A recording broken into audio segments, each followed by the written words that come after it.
Annie, good morning to you. What more are we learning about this move by Stellantis and the overall impact on Canada's auto industry?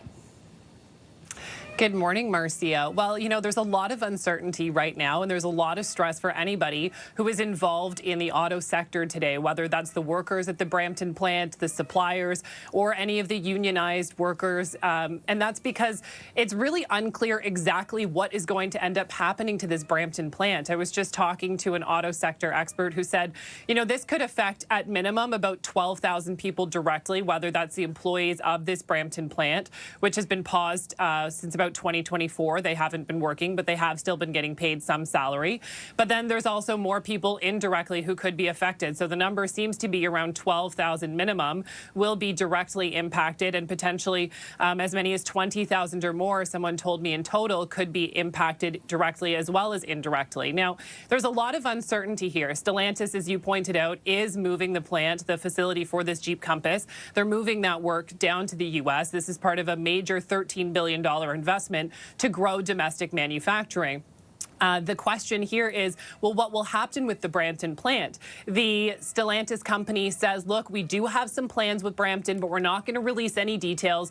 We're continuing to have conversations with the federal government. But some people that I've been talking to are kind of skeptical about that. They fear that maybe Stellantis isn't going to continue this strong investment in Brampton. And in the meantime, this brings a lot of uncertainty for these workers who want to know, do they have a job moving forward? Exactly what will that be? And let's remember, too, that there's a lot of suppliers who also depend on this plant working. And if it's not up and running, they're not making any money. And in some cases, they have supply just sitting there waiting, trying to figure out what to do with it in a warehouse.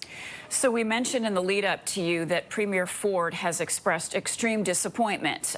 What has been the reaction, Annie, from the Prime Minister? Well, the Prime Minister is, basically saying the same thing as Doug Ford here, that they're really disappointed to see that Stellantis has made this decision to shift manufacturing to the U.S. for this Brampton plant. They've also said that they are in discussions with Stellantis. Carney is saying, we're talking with Stellantis to try to find a way to ensure that there is work here in Brampton, that production can continue. We're also hearing from the union. The unions are saying, look, this is not acceptable. Stellantis made a deal to have this plant here, to continue investment, to retool, to build the Jeep Compass. They're saying they want Stellantis to follow through with its end of the bargain and continue operating this plant in some capacity. So again, there's a lot of uncertainty right now, Marcia, about what's going on. It's clear that there is still some negotiations happening, some discussions between different levels of government, the union with Stellantis. It right now just seems to be a wait and see to see what happens with Stellantis and what happens with this Brampton plant. Okay, and we'll be watching for more reaction throughout the day.